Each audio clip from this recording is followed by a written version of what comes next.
Self-Managed Super conducted its annual SMSF Roundtable earlier this year to garner the opinions of some of the most respected experts in the sector about the most important current issues. Here we asked whether or not the SG opt-out is a positive measure.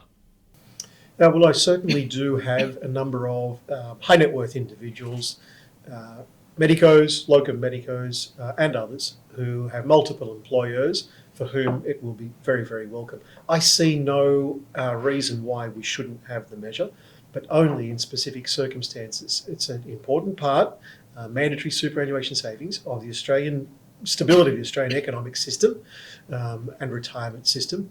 It shouldn't be open to everyone, but those specific circumstances where particularly a high net worth individual whose savings are otherwise appropriately covered and up to the contributions thresholds, and if they're already at that point, and I think the measure is currently drafted well enough.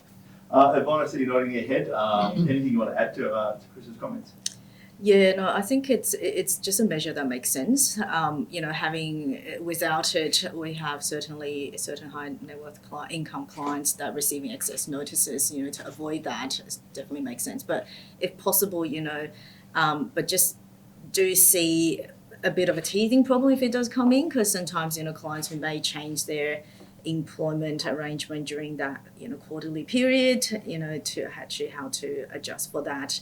But otherwise, no, overall I think it's a good measure. I definitely will hope it does come in and get legislated. It's just something that makes sense. And yeah, I think from a policy point of view it makes sense.